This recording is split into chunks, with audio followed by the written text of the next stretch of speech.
friends, and welcome to the Vortex. I'm your host, Daniel Allen Jones, and I am here in a very special location in Aurora, Texas, on the 125th anniversary of an incident that was reported to have happened here in 1897, where what we now call a UFO was said to have crashed right here behind us into a windmill, and the debris of which was buried and thrown down into a well. And not only that, there was also, in the original article, an alleged body that was recovered as well, which was the pilot, the supposed pilot of the craft. And this is something that, of course, has been controversial over the last century plus at this point. Half the town has always been divided over what the original story actually says, or if it actually happened, or if it was a hoax and just made up and written as a prank, or just something to try to drive in tourism, which really hasn't had much of an effect on the town this entire time up until in much more recent years. And many people still consider this entire story to be made up and, again, a hoax. And then some people really do consider it to be the real deal, and that it's proof of alien visitation here, and extraterrestrials having been around since before our modern aviation. So this occurred basically pre-aviation, before there was supposed to really be anything in the sky. And we are here in a spot that has been called Area 114 over the years. Now here it's a party patio, but it's not something that is really in use, at least for now, for not much longer. There's one business here that's still in operation. It's called Smoking Windmill Barbecue, and it's going to be actually moving locations here very soon. But what I'm going to share with you for this special live stream segment here, while we're on location here in Aurora, Texas, for the anniversary, is a little about the history of the event, what was said to have occurred with the event itself, and how that sort of played a role in history and ufology and in pop culture for over a century now. So I'm going to be periodically checking. I'm using my phone here to do this live stream, and it's just me out here, so I'm going to be checking to see, because we're kind of, Aurora's really out in the country, so to speak, and the signal here is very spotty, so I might not have a very clear connection. But I've got a few things I'm going to be showing. As you can see, there's some visitors here with us today, and it's going to be pretty good, clear skies and weather. And so we're going to be talking a little bit about the original incident, and then I'm going to take you along right up this hill to the monument, which is right next to the original alleged crash site, where the windmill and well would have been, along with what we can do later on. In closing, let's go down the road a little bit to the cemetery where the alleged alien body was buried and has a grave, which has been a controversial topic all of these years as well. So let me double check to make sure we're still good. All right, so to start off, I'll just share a little bit about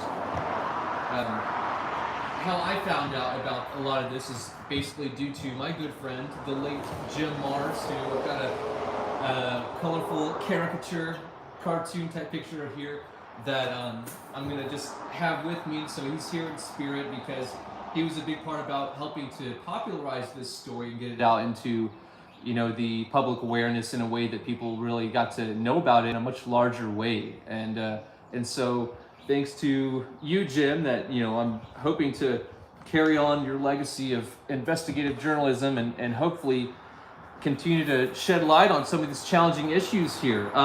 One thing to note really is that at the time, again, 1897, it wouldn't be until 6 years later, in 1903, you have the Wright brothers have the flyer. And so this is before anything really should have, at least that we know of, been up in the sky, flying around, that was man-made. And many years later, it was more widely accessible. And so there are a lot of interesting stories I've been going through, scouring internet archives, newspapers, records, and things that really help to show that there's a lot about what people were seeing regarding what was known as the airship mystery, the Great Airship Mystery. So there are actually several books on this subject. A few things here I'm going to share, which I think touch base upon this issue that share that it's not really just an isolated incident here in Aurora, but I think that this one does stand out when it comes to the incidents in the 1890s. And so this book is called The Great Airship Mystery of 1897, a provocative look at the most mysterious aviation event in history. And this is by J. Allen Danilek. And so that was a really, good overview, as well as The Great Airship Mystery, a UFO of the 1890s by Daniel Cohen. Really good book on this, as well as The Great Texas Airship Mystery by Wallace Sheridan. And these are all really very good, informative books, all very similar, but have a few different things I think that help to show that Aurora was not just alone in this whole idea of what people may have been seeing. And that's going to be something that I think plays a big part of what we understand today as modern ufology. The idea that UFOs, and this is a term that came out much later on in the 1890s, are something now which the government has confirmed is a real phenomenon. And they refer to as UAP, unidentified aerial phenomenon. So this is something that I think stems back into our past in a way that it could be something that people have been seeing for millennia, all of human history. And it's fun to maybe consider that the Aurora encounter is maybe the youngest of the ancient aliens, as we might call them in pop culture. So this is really cool to see that the city has kind of helped to embrace this idea, and that now it's something that over a century later, people are still coming from all over the world to try to see a little glimpse of the history that is left here. And speaking of history, this is a copy of the original newspaper from the Dallas Morning News, and it's dated April 19th, 1897. So this was 2 days after the original incident, which would have been today. On this day, April 17th, 1897, it was reported amongst several other incidents in the area, or in Texas in general, but this highlighted portion here is the Aurora incident. And so it's interesting to consider, just as we are seeing with some of these books that cover the airship mystery, that this is something that was reported all over the local newspapers. And of course, we do have to understand and not be naive to the fact that early tabloids were for sure writing totally bogus papers and articles and reports that weren't true at all, and were very sensationalized simply for the intention of trying to sell papers and maybe drive people into town and boost the economy. We see that a lot even today in many different ways, but this is something that is interesting to consider, that with all of the reports, all of the otherwise what would seem to be disparate connections separated by space and time, because this is way before the internet and way before transporting newspapers was even really very efficient. And so it could be that, yes, many of them maybe were faked or hoaxed, but possibly not all of them. And maybe even there's some bit of truth or reality to the Aurora case. Obviously, that's widely disputed even into today. This original article, which is titled "A Windmill Demolishes It," basically says, in Aurora, Wise County, Texas, April 17th, about 6 o'clock this morning, the early risers of Aurora were astonished at the sudden appearance of the airship, which has been sailing through the country. It was traveling due north and much nearer the earth than ever before. Evidently, some of the machinery was out of order, for it was making a speed of only 10 or 12 miles an hour and gradually settling toward the earth. It settled directly over Public Square, and when it was with the tower, when it rested on the north part of town, collided with the tower of Judge Proctor's windmill, and went to pieces with a terrific explosion, scattering debris over several acres of ground, wrecking the windmill and water tank, and destroying the judge's flower garden. The pilot of the ship is supposed to have been the only one on board, and while its remains are badly disfigured, enough of the original has been picked up to show that he was not an inhabitant of this world. Mr. T.J. Weems, the United States Signal Services officer at this place and an authority on astronomy, gives it as his opinion that he was a native of the planet Mars. Papers found on his person, evidently the record of his travels, are written in some unknown hieroglyphics and cannot be deciphered. The ship was too badly wrecked to form any conclusion as to its construction or motive power. It was built of an unknown metal resembling somewhat a mixture of aluminum and silver. It must have weighed several tons. The town is full of people today who are viewing the wreck and gathering pieces of the strange metal from the debris. The pilot's funeral will take place at noon tomorrow. And let's be by S.E. Hayden. So this is a pretty extraordinary claim. Of course, what had been reported in the original article is definitely something that now in modern ufology and people who investigate UFO reports and cases all over, this is exactly what we look for. Not just a sighting or people who can report an encounter or having sighted some unknown aerial phenomena, but also that it physically was tangible and that it crashed and there's debris of the object in question.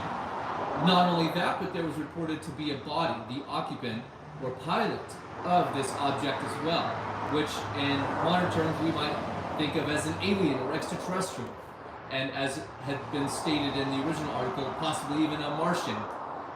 And of course, that idea had been popularized at that time, and then the advent of science fiction really hit the scene a little bit later on, where we have Martians, little green men, and the idea of these types of things becoming more popularized and made more aware in public knowledge throughout the years to come. So it's interesting to consider that, yes, it's very possible that this could all be a hoax, but the influence that it has on this subject is just as important to our understanding of what types of things that we would attempt to look for as an investigating process, and what we can understand by way of discerning the facts of what's historically tangible, even today, what types of things we might be able to try to discern even now over a century later. So we're going to go visit the sites up here, the monument, the original crash site where the windmill and well would have been, apparently, as along with the cemetery just down the road. Throughout the years, a lot of things have come up, and of course, one of the interesting things that I've been working on is chronicling all of these different events in the publication that I'm excited to be able to announce for the anniversary this year, that will showcase all of the different ways that this story, the legend here in Aurora, Texas of 1897 has been embedded within the newspapers, the magazines, the books, media, and even other things like a movie that became of this story in later on. So this is something that I'm really excited to be able to share with all of you who have been keeping up with my involvement with this story and here in Aurora over the years. So I appreciate that encouragement and support that's been continued from you all. Moving along, I think it's interesting just to see that throughout the years, many different things have happened with this story. Of course, most people know the name Roswell, which is the story of the UFO incident or crash from Roswell, New Mexico in 1947. And that's a pretty much, famous, infamous name at this point. You can say it to anyone and they probably recognize at least a little bit about what you're referring to when you say Roswell.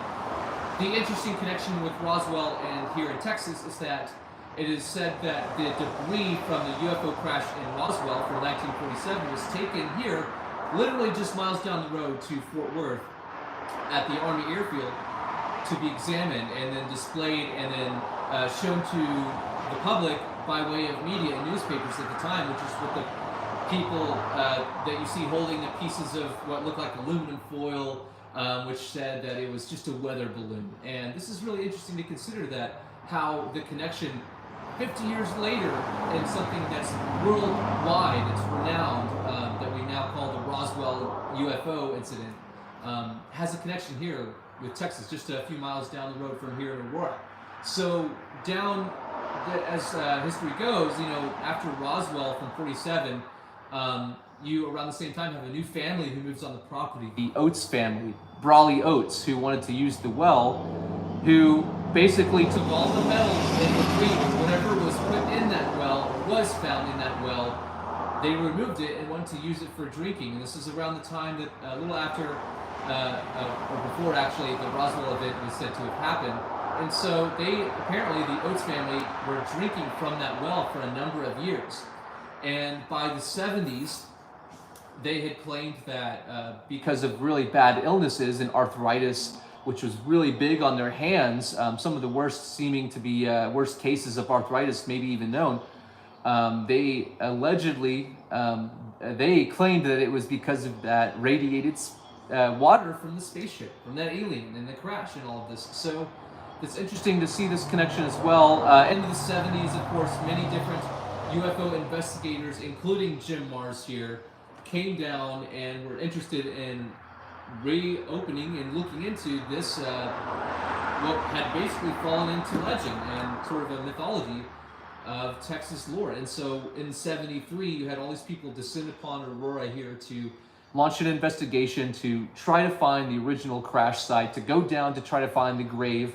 And Jim Mars was a part of that. I have his original Geiger counter here, the equipment that he would have used to go and do scanning to detect any signs of radiation. And it's really interesting to see how different investigators would have tried to find material like this in a way to see if there's any evidence of what would have been tangible. So there were things that were found apparently, and very minimal by way of evidence, and almost anecdotal stories of the old timers who said yes it happened or no it didn't happen. For sure it happened, and it's the real deal, that there was an alien, or no way, it's just a hoax. So it's always been divided about 50-50, and that's what Jim said. And it's just interesting to see how that's been something that's played a role throughout time when it comes to this case here in Aurora, Texas. So now 50 years later, if we look back at what happened in the 70s, the question I get asked the most is, why hasn't anyone go and just dig up the grave or exhume the body? Well, they attempted to in the 70s. In 1973, there was a legal action taken to try to see what could be done legally to exhume the body, but the Cemetery Association basically said no one's going to be allowed to go digging. They will counter with a lawsuit, and that you technically can't exhume a body in Texas without the next of kin. Which is kind of funny to think in this case, that we could be dealing with something that is not human, and maybe not really even able for us to do in the event that you do have to have next of kin. We don't. So this is something that now, 50 years after even that had happened, we're looking at how this story's been embedded in so many books throughout the years and labeled as either a hoax or used as an example of hoaxing when it comes to investigating UFOs and reports and stories and sightings and experiences of UFOs and aliens, and how we look at what ufology as a subject has become. So it's interesting how that has been such a big part of this story, whether it was real or not, how it has played such an important part in all of this. So, props and thanks to Jim and all those original researchers and investigators who hit the scene 50 years ago, because here we are now. It's still in question. It's not, I don't think, ever going to be definitively proven or necessarily disproven, but I think it's important to see that there's still a lot now that technology has helped with, that we can see that throughout the years, and even up until 1997, where Jim wrote and featured this in his original book, Alien Agenda, that the 100th anniversary really helped spark a resurgence of interest, and that people came again to kind of see what was going on with the story. So it's interesting to see that since that time and the continuing years, that more people have come out, more people have become aware. In the early 2000s, the History Channel continued to have an interest in this and put together a documentary on the incident as well. Jim Mars had put together something. I have here some interesting material that shows a VHS copy of his Aurora documentary. It says rough cut trailer, unfinished. And this is, just so you can see, a VHS tape that he put together. Very cool. And we actually ended up working on this later on and adding some things. This is a DVD version of this that we eventually did upload. It is on the Vortex YouTube channel, which you can watch and see the additional extended version that we put together for the commemorative event that we held a few years back as well. Throughout the years, it is interesting to note that there have been many books published about not only the Great Airship Mystery and Texas UFOs and mysteries in general, but specifically about the Aurora story, or ways that story has been sort of inspired to make another story, either science fiction or otherwise. Here, this is a work of nonfiction. This is called Aurora, Texas, the Town That Might Have Been, by Ned the Alien Craft, who is an avid debunker or denier of the whole story. This came out in the 70s and actually has a pretty cool cover art here that shows, a windmill and what looks like a spaceship, a flying saucer, or some kind of object up there. So very interesting to have, very difficult to come across. But we do have other works that were inspired by this, like D and Alien by Jim West, who I met at our event a few years back. And a number of great things as well. So in the 80s, and I found this in the wild, I never thought I'd find this in person. Make sure we just roll along here really quick. So in the 80s, in 86, Aurora Encounter came out, and this is a really campy B, almost C film, where the alien came in a ship a number of times, landed and interacted, mingled with the townsfolk. And this is a really cool, this is a VHS version here. It's still got the seal around it. It's got the original label, and it's really cool to see the cover art here in this blue version. The back as well. Mickey Hayes, a boy with progeria, his dying wish was to basically play in a Hollywood movie, and he let him be the alien. And his features, made him appear in a very special way. So his condition, I think, helped give to the allure and charm of a nice alien. I think it sort of tried to piggyback off of the success of the E.T. film just a few years prior. Here is another version of the movie with different cover art. Pretty cool to see the different renditions that this movie actually had. And its final adaptation to DVD, and of course you can find it online in many places now as well. So very cool to find, finding one in the wild was something I never expected that it would happen. But here it is, really cool little movie. To think that there's even a movie made about this case is pretty cool. And as we go down the line, just through the years, you have a number of different things that have been come out. And in 2006, or 2016, we held the first ever and probably only ever Aurora Alien Encounter, an out-of-this-world experience. It was a conference, it was sort of a festival conference event that we held right down the road here in Aurora, Texas. And to our surprise, it was pretty much a sold-out event. Nearly 400 people came out, and it was an incredible time. Several of our speakers, and I just want to point out here that I still have, in our planning phase, Jim Mars and I approached the city in 2015 to see about holding an event. And what's really cool is we worked on it for months and months, and we finally were able to make it happen. And so here's a lot of our planning materials, our itinerary, and this is really cool to see. Jim wrote, I forgot I had this, Jim, who is also a cartoonist and artist, he drew this little kind of a promo graphic that he called the Aurora Crash Conference. And I thought this was so cool to see. I totally forgot that he did this. I probably hadn't seen this since about 5 or 6 years ago when we did that event. And I'm so glad that he got to do that, because he unfortunately passed away the year later. And we didn't get to hold what would have been the next one. And just as the Etta Piggy's book is called The Town That Might Have Been, I jokingly referred to that next year's event as the event or conference that might have been. Nevertheless, it didn't take place. I had been able to hold a few gatherings, meetups, and tours here in Aurora since then over the years, but nothing like that conference has taken place since then, and I don't know if it ever will. But thanks to some of the people who have been interested over the years, we have had meetups, and it's been a fun time. At that event, they had a pretty cool new stylized city logo that they put on everything on this bag. So here's like a gift bag for the VIP. Really cool type of thing here. Here's the program with all really cool graphics and art, and just talking about all the different things we had. Really awesome time. We had Travis Walton, who was sort of the keynote speaker, the figure behind the story, which became known as Fire in the Sky, which is another movie. Jim Mars, of course, came. We had Tui Snyder, a local author and researcher here, who spoke on the Texas Airship mystery.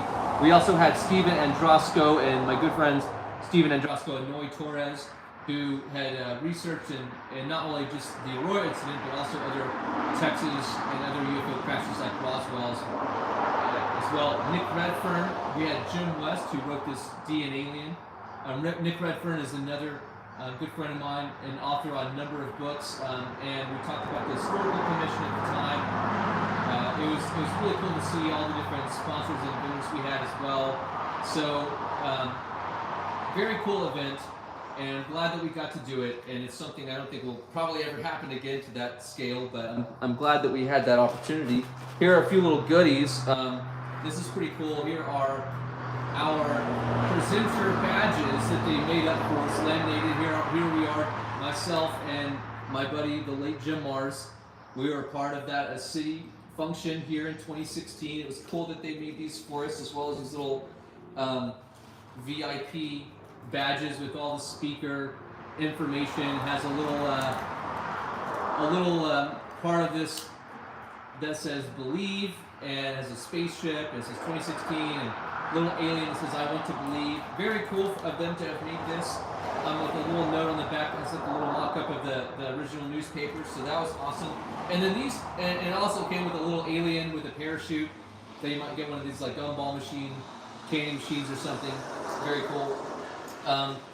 And then two more things, lastly, from this little bag. It was really cool that they came out, the city did this, a crash site dirt package with the original newspaper article kind of sealing it shut, as well as the alien water from the well. It says, water extracted from the original well site source of the famous 1897 spaceship crash in Aurora, Texas.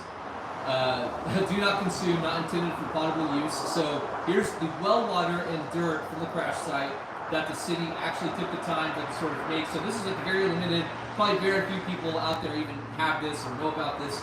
So I'm glad that we had that event in 2016. Over the years, like I said, I've been able to kind of put together a few different functions and meetups and tours.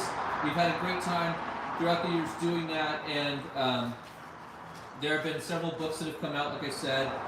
Just a few of them offhand, and Noe Torres, my good friend, who also was part of that event, he came out with a play called Aurora, Spaceship Crash in an Old West Town. And so this is kind of something that I think is pretty cool to see. It's like a theatrical play that could be enacted upon, and we were hoping to be able to do that the next year. He also authored a book called Space Monsters of the Old West, which is kind of a kid's book. Really cool. It's got an alien in a coffin in a gravesite, you know, on the front cover. That's obviously a nod to the Aurora story. And I was honored to find that he had included some of my photos of the monument, which we'll visit here in just a moment, as well as the City Hall's sign or big stone that they had an engraving on. So thank you for that, Noe. I really appreciate your inclusion of that and the story, of course, keeping the legacy and legend alive all of these years. You know, thanks to you and other people like Carrie Haggard, who wrote a fictionalized version of the story called Traveler, which is really cool. And he came in, I got to show him Aurora when he came through a few years back as well. So there's just been a really great lot of fun that we've had over the years. And now in more recent times, not only did they erect a monument, they had this party patio called Area 114, which had a place called Martian Margaritas and Smoking Windmill Barbecue. Of course, playing into the theme. They even came out with a beer called Alien Ale at 114. And I got to come to the premiere when they released, they debuted it, and here's a little button that says Martian Margaritas. So we'll go around. I'm actually here at Martian Margaritas and Smoking Windmill Barbecue. And in more recent times, there's been a lot of developments in the city that's going to change this whole place right now. It's been acquired by the city or the county, I think, and they're going to sort of see about changing it. What's happening here. So this could all very well go away, and I don't know if it's going to happen that way or if someone's going to change it, keep it, do something else with it.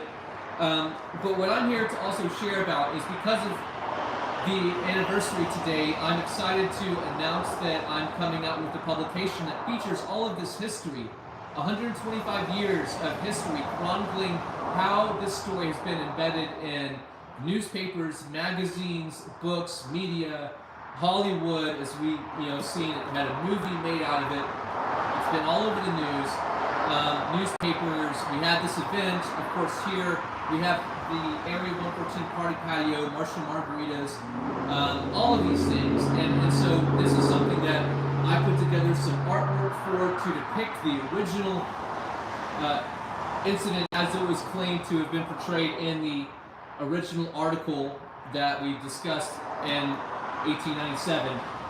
This is artwork for the book cover, and I have prints available for this artwork that I had a great time putting together. As you can see, the cylindrical shape is referring to that cylinder or cigar-shaped object that was metallic that hit the windmill. And the idea of the windmill here is more of an iconic modern windmill rather than maybe what had been at the time a derrick or tower, different than what we think of as a windmill today. Of course, here's what has been affectionately referred to as Ned the Alien Craft, who's literally in pieces, disfigured, and the remains of which were gathered and together. Here's the water tower and a well, so that we have sort of the inclusion of that element as well. The explosion, so there's the big fire and explosion going on. And Ned, of course, is green because of the trope Little Green Men, which would have been very popular at that time and soon afterwards in the advent of what would have become modern science fiction claims and stories all over. So that's something I think is really neat to see. The funny thing I came across as I inherited a great deal of Jim Marr's collection was that he had this little plaque that says, on this site in 1897, nothing happened. And I think that's really funny because it very well may be the case that this was totally a hoax and made up and just a fun story that really didn't drive in tourism. The main reason that people say it probably was a hoax is because the railroad bypassed the town. At the time, they needed the railroad to help boost the economy, and since it didn't go through Aurora, it really started to die down and become somewhat of a ghost town.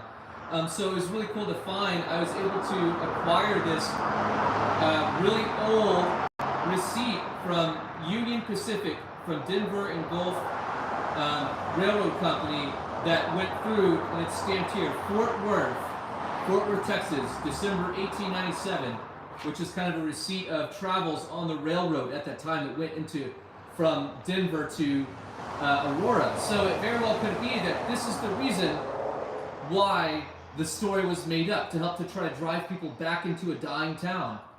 Was this the reason why? It may be. I don't know. It may be that it did all actually really happen, and that there was a UFO crash and a spaceship crash with an alien who was the pilot. I'm not too sure. I don't really know. I think it's an incredible and fun story, or maybe a tragic story. But this piece of history from 1897 right here, from the Union Pacific Denver and Gulf Railway Company, goes right into Fort Worth. So this very well may be the reason why the story was made in the first place, was that the railroad bypassed the town, and now, we're just sort of picking up the pieces of a dying town. And so, with that, I'm going to take you guys along. We're going to go look up the monument, and then we're going to go up to the original crash site, and then from there, down the street, literally down the street, to the cemetery, where we can go see the grave, which is where the alleged body of the pilot, or maybe an alien, had been buried for now over 100 years. So let's go check it out. I'm going to put this stuff back, secure it a bit, and then we're going to go along and check out these sites up here.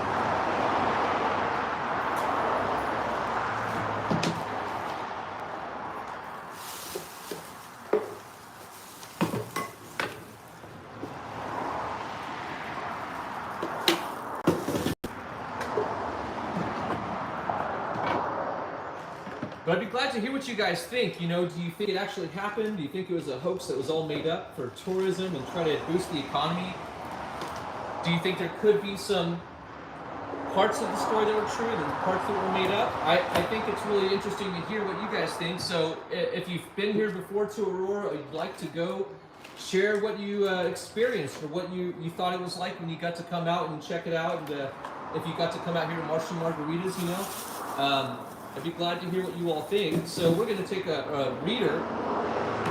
This is going to read electric and magnetic fields. We're going to go down to the site there and see if we can come across anything that can give us a reading. And who knows, maybe we'll get a little ping on something, but I'm going to set this down so we're out of sight here. Come back later for it. All right, so let's go check out the monument and then the crash site.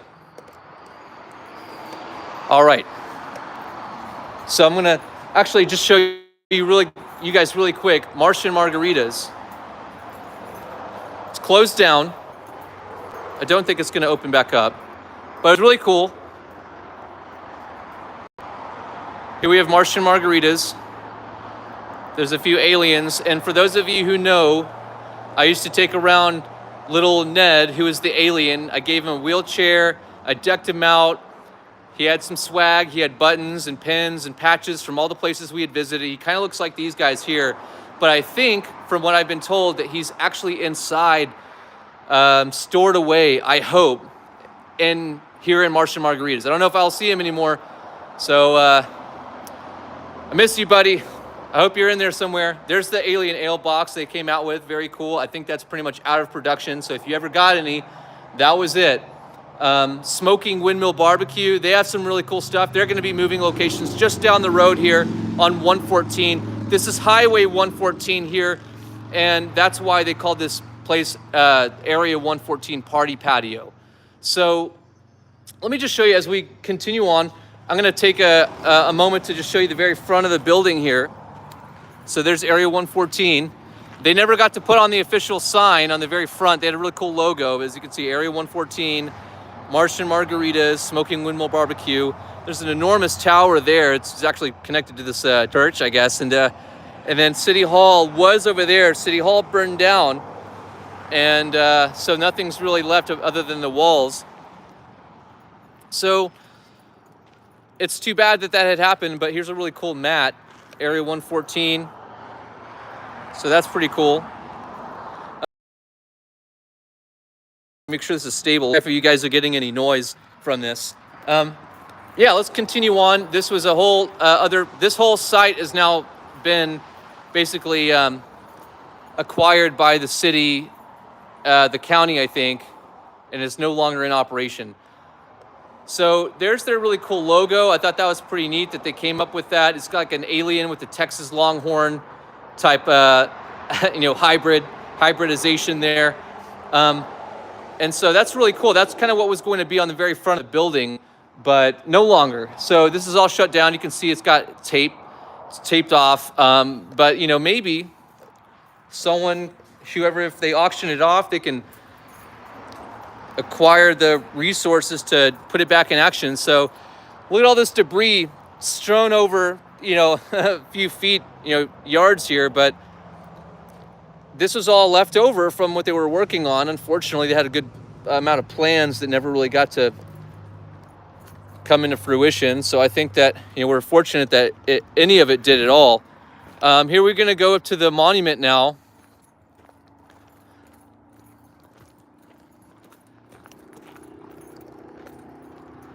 As you can see, the monument was erected after our event in 2016. So in 2017, they got this monument and they kind of pieced it together. It wasn't all put in like this at once. These stairs are actually a new inclusion. This came just maybe in last year. So there's the new stylized logo. Very cool. It's got the more of a flying saucer type spaceship on there, but it's their logo, a legendary Western town. Very cool. There's the alien Ned. There's this spaceship. They had all these green cones to block off traffic and everything. It's just cool that they're inviting, it's like you can. There's the spaceship, there's the windmill right up here on Namaste Private Drive. It's like a private drive. There's like a house type building there that's really not ever been had any residents in it. But this is a little chair, actually a really big chair that kind of sits back and you can get pictures in it. It's by one plank at a time. So it's cool that they did that. What I'm going to do for you guys now, I'm going to try to be very careful about this here. What I'm going to do is I'm going to leave my tripod down by the spaceship here. I'm just going to carry my phone, and we're going to make our way over back to make our way back over to the Area 114 party patio. And I'm going to grab my reader, and we're going to come up to the actual crash site and do a quick reading, see if we can get anything. And this is kind of what investigators 50 years ago would have been trying to do, and of course throughout the years as well. Apologize for any shaky and noisy things happening for you guys.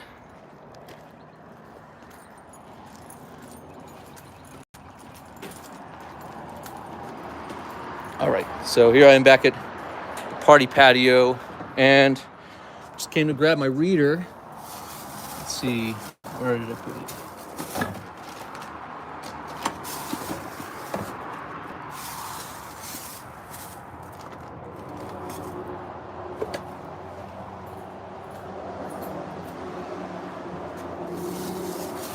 Going through my stuff here really quick.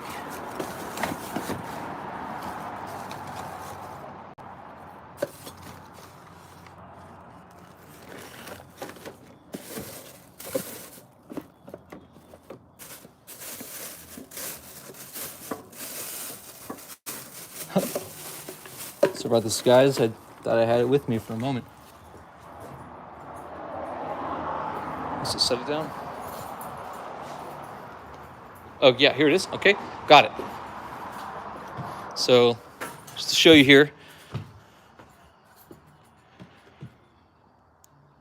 got readings for electric field and then magnetic field. Magnetic field's already going off. Just to show you, this here's a good example right here. They never really, I guess, finished installing the power here, but not probably going to get much of anything. But if yeah, there you go. You can hear magnetic field reading. No electric fields. There's no charge here. I guess there's no power. But it's definitely showing that there's something going on. Anyway, so let's make our way up there to the original crash site. And yes, my tripod is up at the monument. Thanks for that reminder. Because I'll probably have to run and grab it after this. I'm literally holding it, my camera in my hand, or my phone really, on my mount. So we're gonna go up there to the well, and you can kind of see my reflection there. Hey guys. So nice and sunny. It's completely clear, beautiful sky today. So I'm kind of glad about that. And make my way over here, and now we are on the property.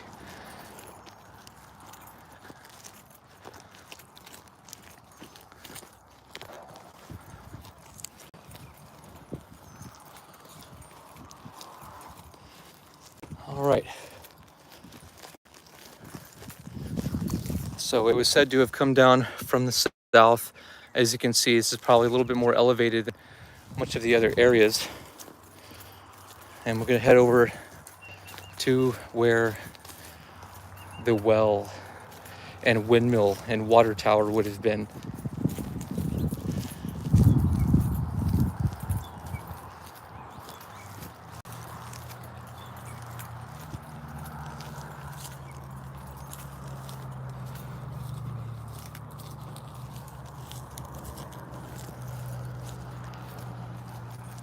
It's a large pile of debris here. That's where the well would have been. And apparently when the UFO hunters came out in 2008, they did find a base, concrete base for what would have been a tower. And that was what apparently disputed the claims that Judge Proctor never had a windmill, was that they found something right over here. I'll show you the well first. We'll go from there.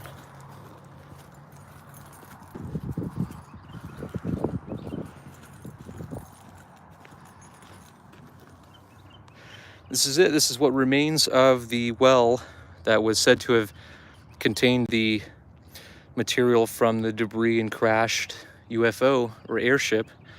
It's literally being covered by a pretty beat down piece of wood and fence posts, I guess, and I'm not getting anything major.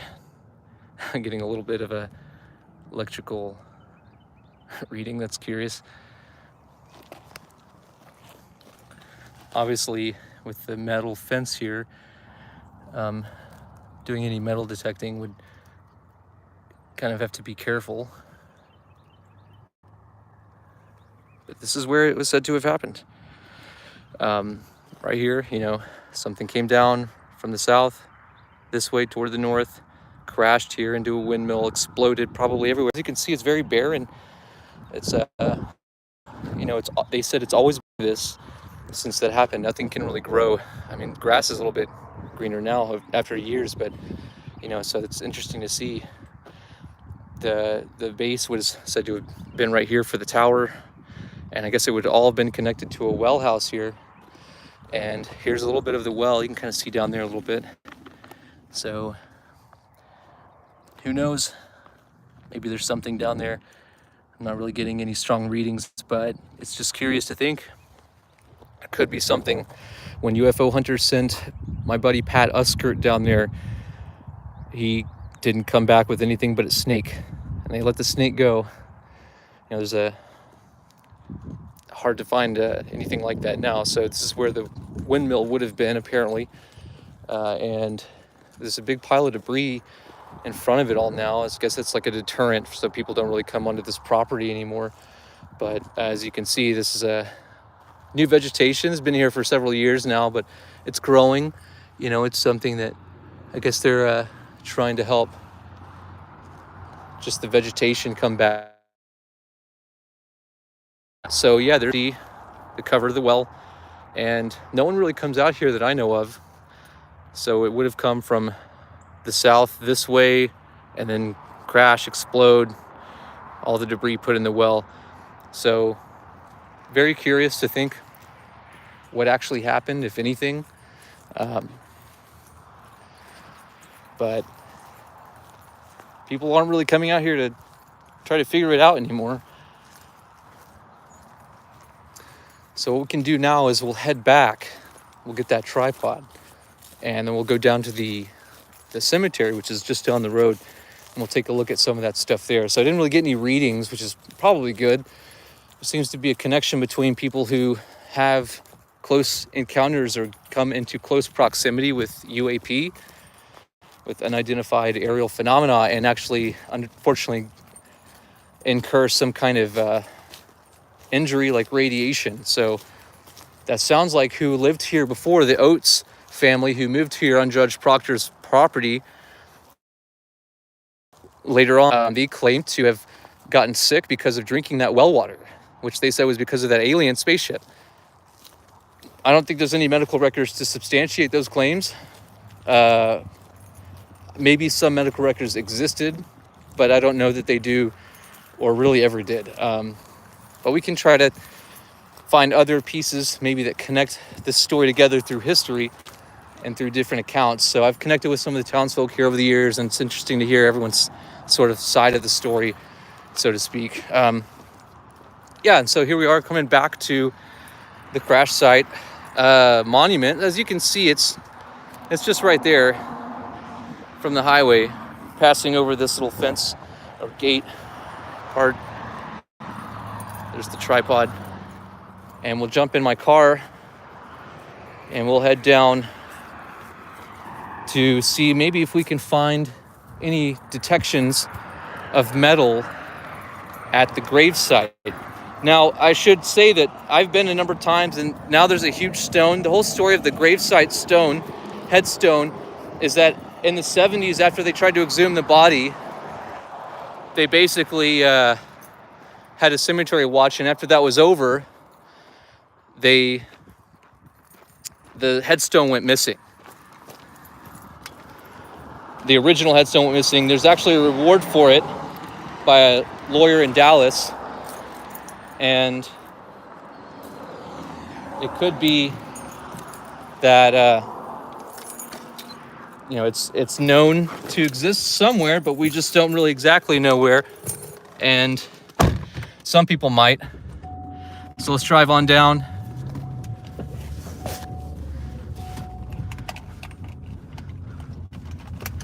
If you don't know, or would like to be able to come out here, and if you're not familiar with it, it's pretty accessible at most all times. I mean, the cemetery, you should really only be going there during like open hours, I guess. So shouldn't be going like late at night. But as you can see, so road's pretty clear. I'm gonna go, it's literally right here. Someone, I think, took the sign off, that cemetery sign for the road right there. I don't know if that the city did that or someone stole it, but here we are. This is Cemetery Road. So it, like I said, literally down the road. And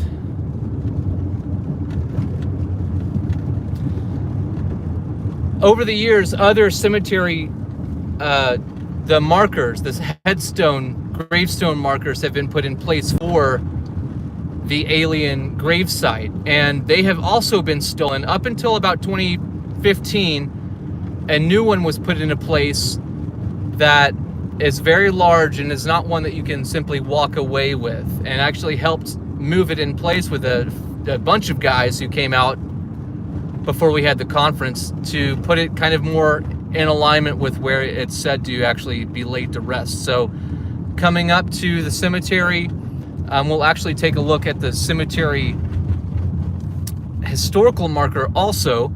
Looks like there is someone here. This is somewhat of a destination for tourism on occasion. It's kind of strange to think about how that works, but it's one of those things that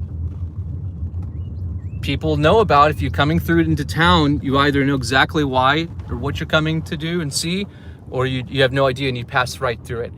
So here it is. You want to look for that tree there. And what I'll do is I'll pull up a little bit further. And all right, we're here. We'll go ahead and get on out. And there's actually people here walking around. I'm not sure, maybe they're just visiting, but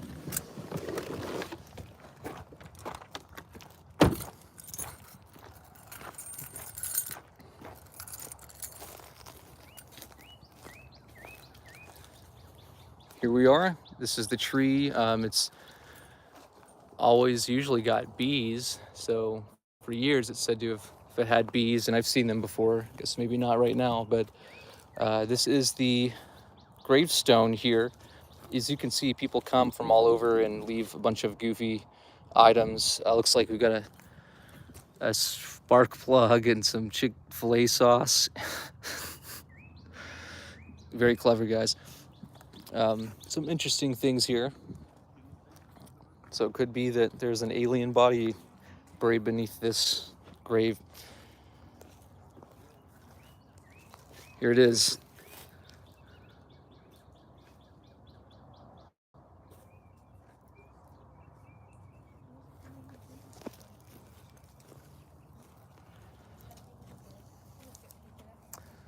How's it going, guys? Guess you're here for the anniversary too, huh? I don't know if it's true or not. It's the 125th anniversary of the legend of the alien body being buried here. Same, yeah. So if you hadn't seen, I'm guessing that this is your vehicle over here. Yeah. So not too far right up from where you parked is a historical marker. Did you guys see that already? Oh, yeah. So it's actually like, if you right there by your car, you can see it's an official Texas historical marker. Right And it's got about halfway down, it says this site is also well known because of the legend of the spaceship crash and the pilot which was buried. So this is it. This is where it's said to have been buried. The original headstone was stolen in the 70s, and they basically couldn't find where this was supposed to be, so they put another stone there, and they kept getting stolen. This is all that's left at the, for now. They put this in about 2015, so Oh, so this is just a replacement. it's kind of like a marker until what they were hoping to do was put a very official, really well-made like granite stone in place that's sort of the shape of a spaceship. And that was the idea, but they never actually ended up getting to do that. At least I don't see it happening, for some time, because of some of the developments in the city. They actually have been trying to get a foothold after the city hall burned down and sort of get back to under just taking care of all the basic city management stuff. Yeah. But so the city has always been divided. Half the people, even in city council, want nothing to do with this story, and they don't want anyone to really promote it. And half the people are all about it, and they love the story, and it's part of their history and heritage and everything. But either way, people come from all over the world to see this place. Wow, nice. You're part of the history too. Yeah, this is it. I saw it on the History Channel, and we are from all the way from California. Oh, wow, cool.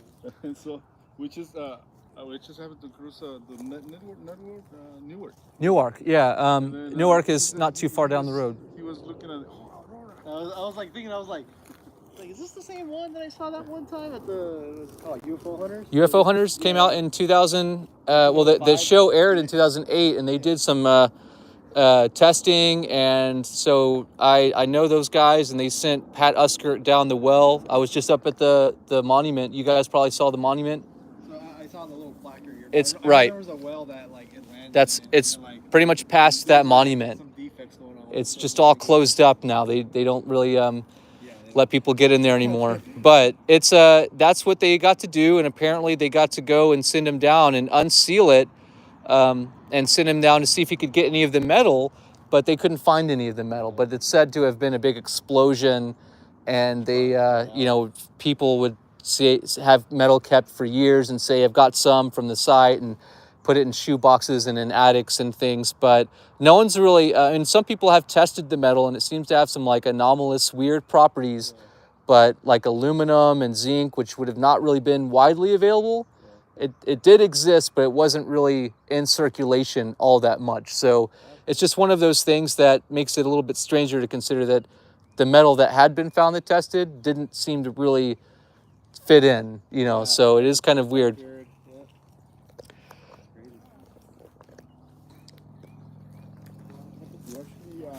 Thank you for all the information. Of course, I'm putting together a publication on this story, so I'm here. I'm actually live streaming right now on my channel, and so my name's Daniel, and I have worked with the city before. We held an event a few years back. A lot of the stuff in the city is changing.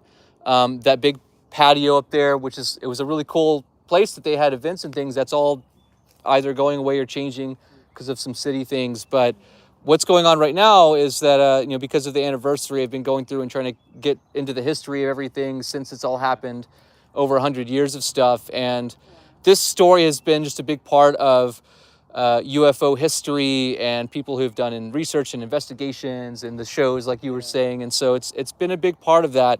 And even in pop culture too. So there was a movie made and all this stuff back in the 80s, a really campy movie, kind of like E.T. Yeah.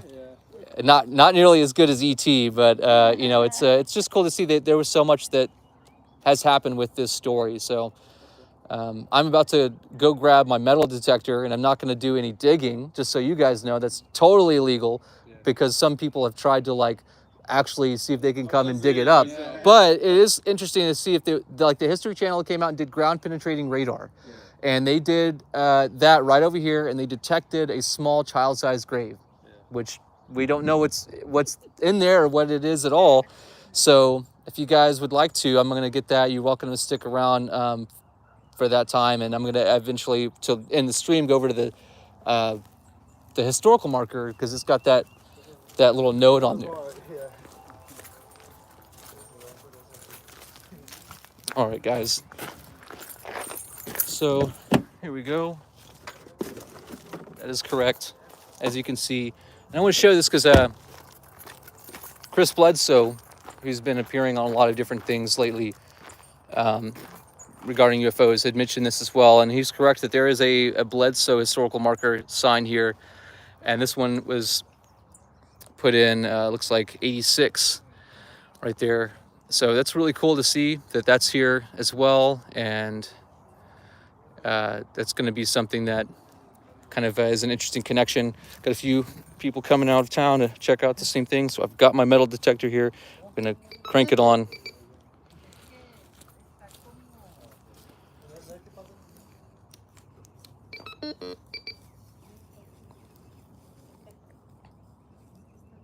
Let's see if I can get this going.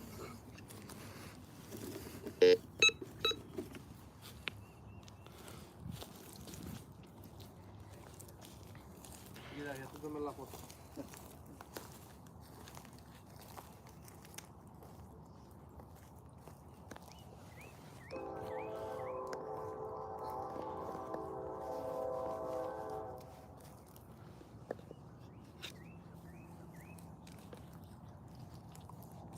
Don't know if I'm going to get any readings. This is really just for, let's see.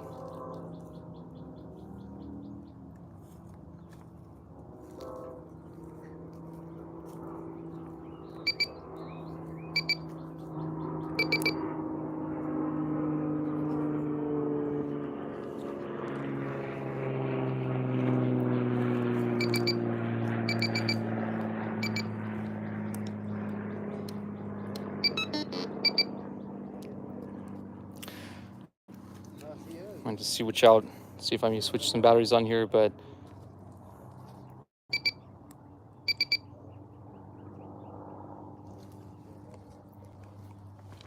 there's a bunch of coins. People leave all kinds of things here on the stone.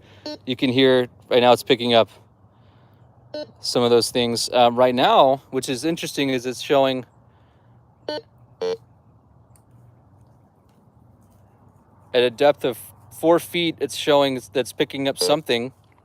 It's showing 6 feet now, so that's curious. If I move around just to show where we are in reference, so change the sensitivity a little higher. It's getting a reading for zinc 8 feet down, which is really curious because zinc was one of the properties of metal that had been detected in the lab tests when they scanned the metal, and that's really interesting that it would show that. 8 feet down, that's pretty deep. It's getting some silver readings, 6 feet. Silver might be expected depending on what kind of materials would have been used and available here. Just for reference again, right over anything on here.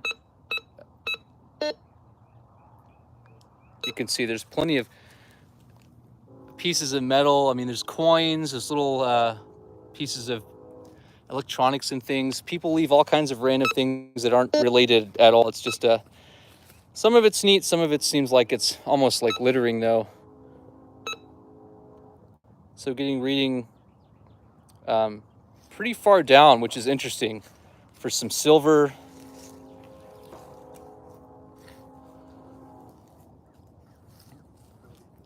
If I go further away, you change the sensitivity a little bit more.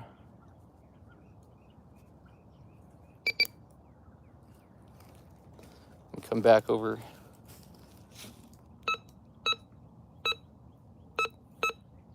So yeah, it's showing silver, something that's silver, 4 to 6 feet down. So that's really interesting. So it could be that there's something down there. Obviously, not going to do any digging to find out what that is, but it's curious to think maybe that there is a grave down there of something that's in the History Channel's UFO hunters. They showed a small child-sized grave with the ground-penetrating radar. Just for reference, if I go over to one of these other really old sites here, getting a hit, and some things could be washed and buried over time. And some of these are graves from the 1800s. This is a really old cemetery.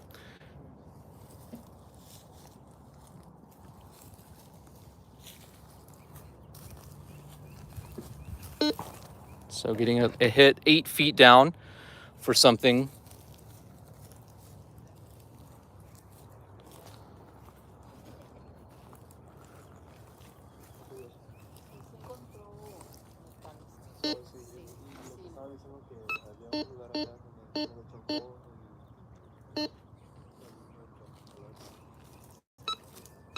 So definitely getting a hit right here too, 8 feet down, 6 to 8. It's just all over the place here. That's really interesting.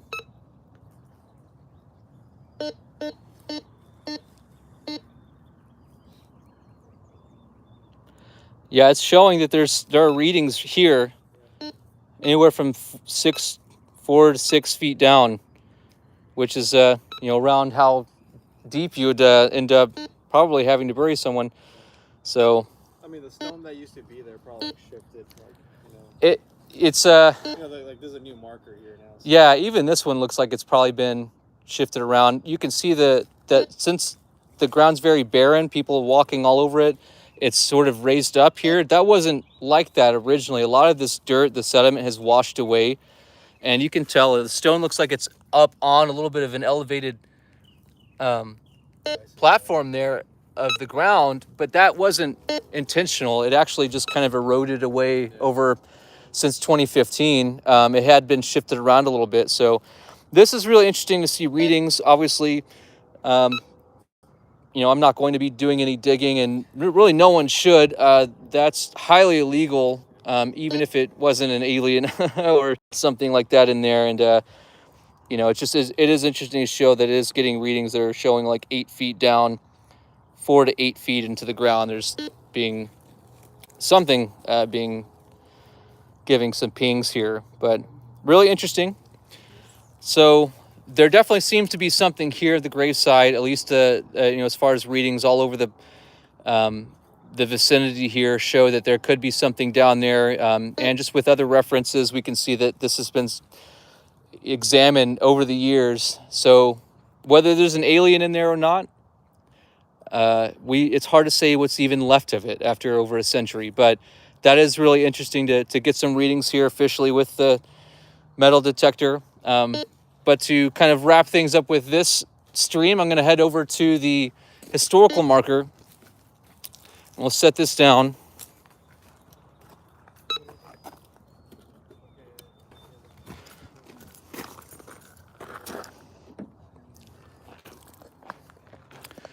And if you're here at the gravesite, there's the gravesite there, and this is the last entrance down the cemetery.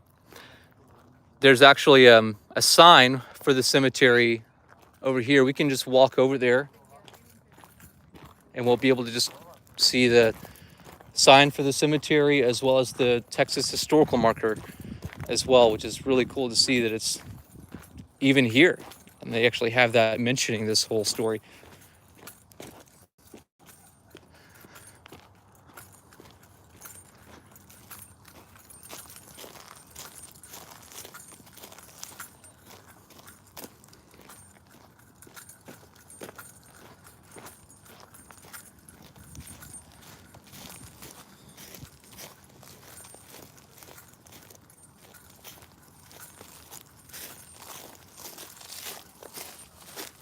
Really cool to see that there are some people here that wanted to come out and find out about something that's a little strange. So here we are. This is the Aurora Cemetery gate here, established in 1861.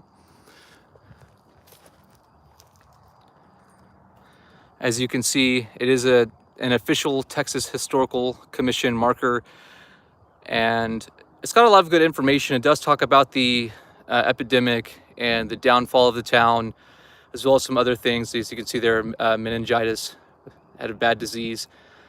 And right here, you can see, this is where it has the well-known statement. This site is also well known because of the legend that a spaceship crashed nearby in 1897, and the pilot killed in the crash was buried here. Of course, it goes on to say that, struck by epidemic and crop failure, bypassed by the railroad, as we had mentioned before.